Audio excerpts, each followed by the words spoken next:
sənədlər artıq Qeyri-hökumət təşkilatlarına Dövlət Dəstəyi Agentliyi 4 il ərzində 3965 layihə təklifinə baxıb. Onlardan 2214-ü maliyyələşdirilib. Bunu agentliyin icraçı direktoru Aygün Əliyeva agentliyin 4 illik fəaliyyətinə dair keçirilən mətbuat konfransında bildirdi.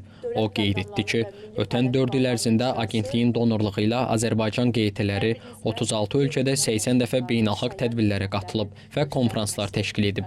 Son 4 ildə Azərbaycan QT-lərinin təşəbbüslərinin dəstəklənməsinə agentlik tərəfindən ümumilikdə 22 milyon manata yaxın vəsait ayrılıb. Dinamikaya diqqət etsək, 2022-ci ildən keçən dövr ərzində dövlət proqramlarının və milli fəaliyyət planlarının icrası 78%, 2023-cü ildə 87%, 2024-cü ildə isə 97% qiymətləndirilmişdir. Bu özü də agentliyin fəaliyyətinin müsbət dinamikasını göstərən uğurlu rəqəmlərdir. Bildiyiniz kimi, agentliyin fəaliyyətində qeyri-hökumət təşkilatlarına maliyyə dəstəyinin göstərilməsi xüsusi segmentdir və 4 il ərzində agentlik 14 mövzuda 11 qrant müsabiqəsi elan etmişdir. Ötən dövrdə, hər keçən dövr biz qrant müsabiqələrinə qeyri-hökumət təşkilatlarının daha çox müraciət etdiyini görürük. Bu, ümumilikdə ictimai etimadın artması deməkdir.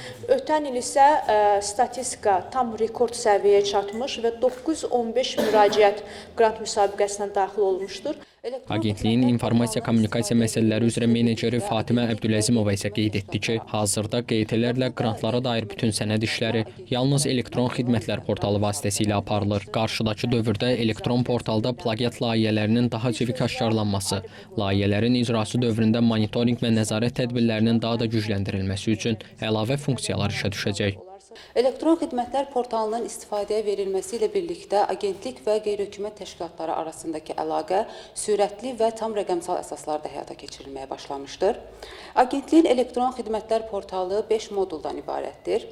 E-ərizə, e-ekspertiza, e-müqavilə, e-idarə etmə və e-hesabat proqramları agentliyin elektron xidmətlər portalına daxil olan proqram təminatı məhsullarına Əqli Mülkiyyət Agentliyi tərəfindən müstəsna müəlliflik hüququ ilə qeydiyyata alınmışdır. Bu da həm sistemin hüquqi qorunmasına, həm də onun dayanıqlığını və etibarlılığını bir daha təsdiq etmiş olur. Agentliyin departament müdiri Elnur Bağırlı hesabat dövründə 5 dəfə QT-lərin inkişaf və mübadilə proqramlarının təşkil edildiyini, Mingəçevir, Naftalan, Bakı, Naxçıvan, Şamaxı şəhərlərində keçirilmiş bu proqramları uğurla başa vurmuş 500 QT-nin sertifikatla təltif edildiyini diqqətə çatdırdı. Agentlik qrant müsabiqələrlə bağlı daim açıq fəaliyyət göstərir. Həm müsabiqə elanları, həm müsabiqə prosesi və nəticələrin açıqlandıqdan sonra daim məlumatlandırma sessiyaları keçirir və ümumi olaraq agentliyin qrant müsabiqələrinin keçirilməsində, ümumiyyətlə agentliyin fəaliyyətində əsas prinsiplər burada şəffaflıq, obyektivlik, səmərəlilik, nəticəlilik və bərabərlik bu prinsiplər əsasında öz fəaliyyətini qurur. Bu qrant müsabiqələrinə də aiddir. Mətbuat konfransında son illər Azərbaycan QT-lərinin cəmiyyət inkişafına müsbət töhfələrini daha da artırmağa çalışması minnətdarlıqla vurğulandı.